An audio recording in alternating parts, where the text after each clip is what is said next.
kahit na po si Inday Sara Duterte ay lalabas ng bansa, kahit na papunta po ng Qatar, yung pong title natin, ay yung tanong natin doon, ano ba, tatakasan ba ni Inday Sara Duterte ang impeachment? Dahil pupunta, bibisita lang naman daw ho, no? BP Sara Duterte, bibisita daw sa Qatar, sa the Netherlands, no? Sa May 26 hanggang June 4, o 8 araw. May ba? Hindi, May. Siyam na araw kasi may 31 ang ang Mayo eh. Bibisita sa Qatar. Naku po. Eto na naman, rally na rally na naman po. Ingat po Hindi, baka bibisitahin yung mga DDS daw na sinasabi na naaresto dahil nga 'di ba nag-rally sila doon. O baka bibisitahin yung mga yun. Tingin ko hindi naman tatakasan ni Inday Sara Duterte yung impeachment, mga kababayan. Haharapin po niya, no? Pero baka kasama na sa pag-iikot-ikot nila kagaya ni Pulong na ilan nung araw, 50 araw na lumabas ng bansa. At napakadami nung inikot na bansa. Baka kasama na po sa kanilang routine ang humingi po ng asylum. Baka inuunahan, eto na po, no? Tinatrial na po ako, ginigipit na po ako ng gobyerno ng Pilipinas. Hihingi na po ako sa inyo ng asylum.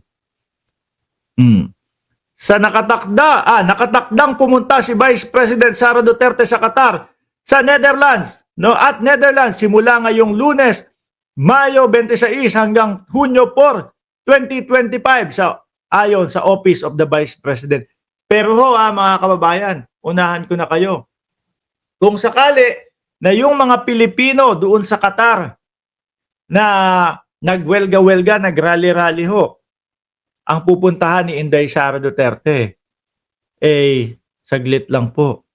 Gobyerno ng Pilipinas din po ang tumulong na lumabas at makalabas sila, mga bossing.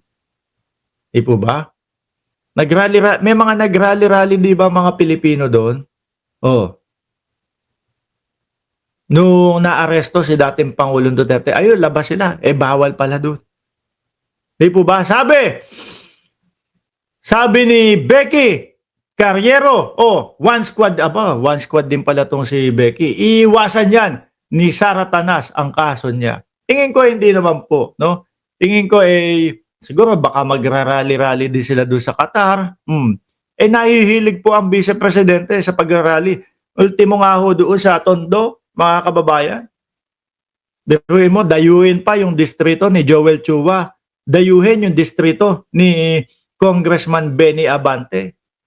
Para ipakita lang po yung litrato ni Congressman Benny Abante na nakadila. Di ba?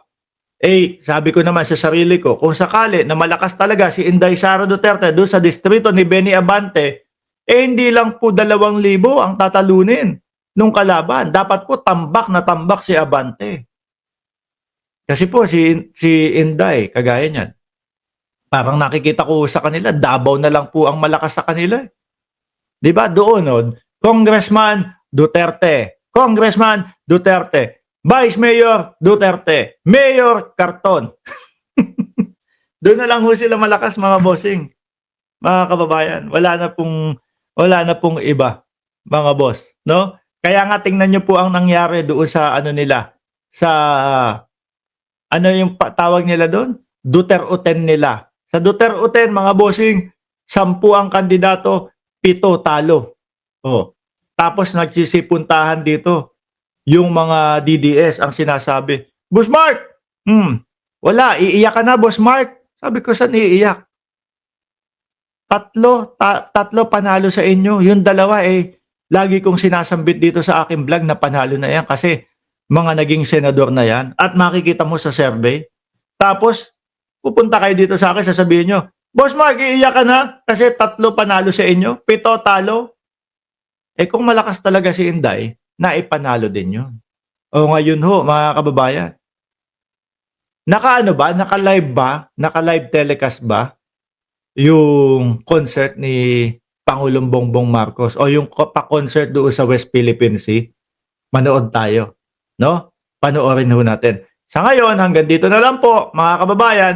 Ulitin ko, no? Bibisita lang daw po sa Qatar. No? Kaya yung katanungan natin, natatakasan ng impeachment, nasagot po. Sabi, bibisita lang sa Qatar, sa the Netherlands, at uuwi din po, babalik ng June 4 sa Pilipinas. Sir Mark Ramos, sabi, napanood nyo po yung rally ni Robin Padilla at ni Roque.